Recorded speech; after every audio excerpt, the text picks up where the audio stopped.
morning, friends and patrons. I am Lynda with Tyrrell County Public Library. Have you ever been asked what type of book you like or genre do you prefer? Today I want to talk genre types with you. Did you know that the fancy word genre means a category of artistic composition, as in music or literature, characterized by similarities in form, style, or subject matter? You know how you classify animals by fish, mammal, bird, reptile, amphibian? Well, genres is a fancy term to use to categorize literature or books by particular style, form, or content. There are several genres, but most fall under just two categories, fiction and nonfiction. So let's talk about those two first, and then we'll go from there.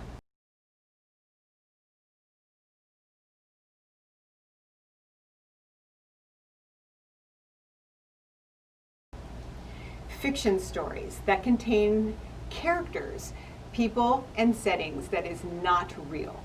Under this genre are many subheadings like fantasy, legends, fable, tall tales, mystery, science fiction, historical fiction um Now, nonfiction stories are things that contain characters and people and settings that are real under this genre. There are just a couple subheadings like biography, autobiography, informational writings such as like reports and essays. Normally they're told in a narrative form. Now that you have the basics of the two major ones, let's focus on eight genres. Fairy tale, fantasy, history, biography or autobiographies, mystery, scary, mythology or legend, and science fiction, or better known as sci-fi.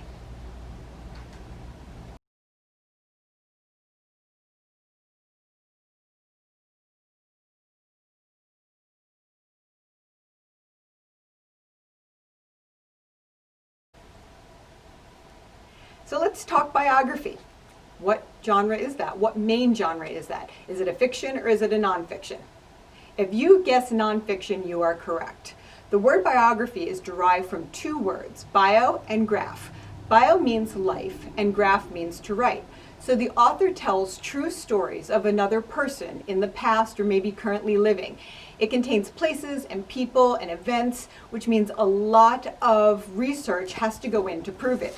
Here is a good example of a nonfiction book, and you may see this in the news. It is called Hidden Figures, and it is a great book to read for the biography or for the biography genre.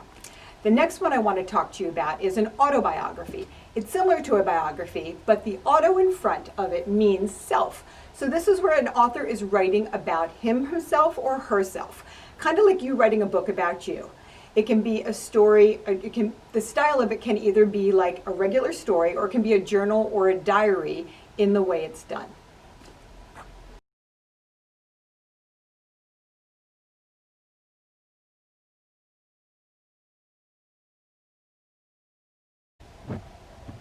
Hi there, let's talk historical fiction. What genre is that? Is it fiction or is it nonfiction? There's a hint in the name. It's a fiction. Now this genre takes true stories and settings in history and explains them through realistic yet fictional characters and events. And it's done with thorough research that goes into it as well as with your regular fiction, but the author may change or alter the story. A good example would be Mary Pope Osborne with The Civil War on Sunday, or Roanoke, a novel of the lost colony. So these are two books that would fall into the historical fiction category.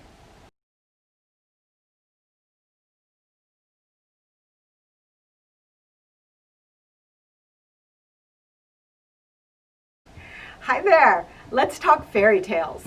What main genre does that fall into? Does it fall into fiction or nonfiction? If you guess fiction, you are correct.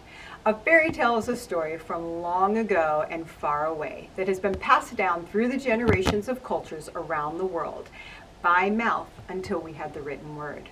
It's also known as folk tales and can contain magical forces and other characters that include creatures that actually can talk, such as fairies and trolls and gnomes and elves, to name a few. And they normally have a battle of good and evil, where the good normally wins. And, this is the big part, the end says they live happily ever after.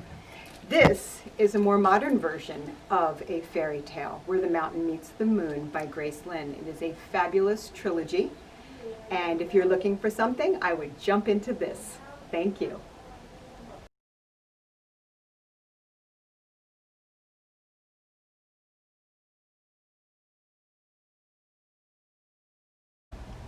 Hi, we're going to talk fantasy. I think by now you figured out that we are staying in the fiction genre. So fantasy often uses imaginary settings and characters.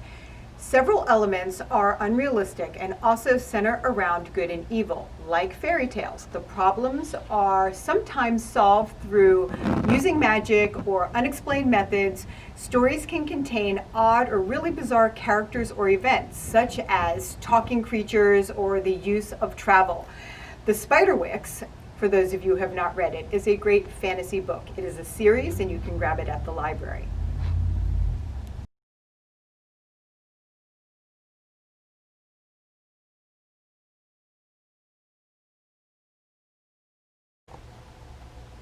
Hi there, let's talk mystery or scary. This genre often contains realistic settings with a focus being on a puzzle or a problem that needs to be solved. Characters include suspects with a motive or an opportunity to create a problem, and the clues are scattered throughout the story. They sometimes can be a distraction, but you will eventually lead you to the solution at the end. This book I recently read, Absence of Sparrows by Kurt Kretschmer. It is a fabulous mystery, scary book. Highly recommend. Come on into the library and check it out.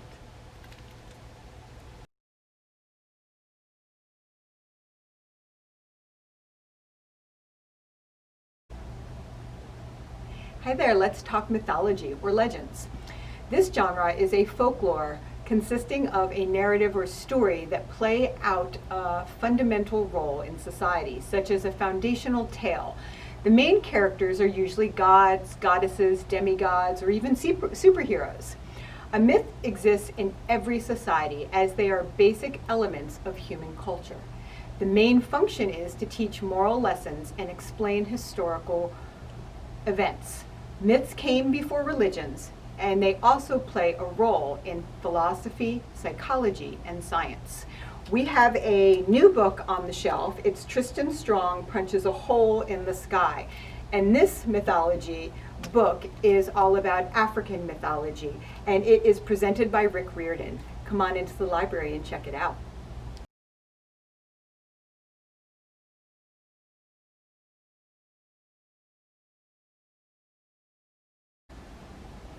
Let's talk science fiction, or better known as sci-fi.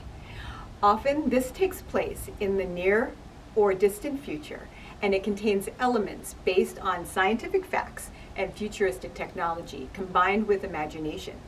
They can sometimes explore or alter the past that and then changes the future. They can time travel.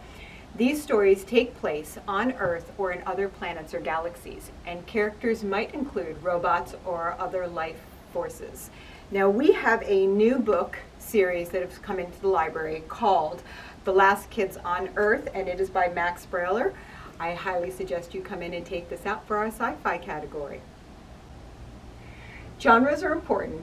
See, different genres have different roles in our society. For example, fairy tales spark imagination. They give us an outlet for experiencing things in our minds before we have to do it in real life. Fantasy asks spiritual or philosophical questions and explores creative approaches to matters of faith or belief, good versus bad, right versus wrong, and others along those lines. We have deeply held intangible values, and fantasy helps us work that through. Sci-fi enables readers to reflect on the way people interact with each other, with technology, and with our environment.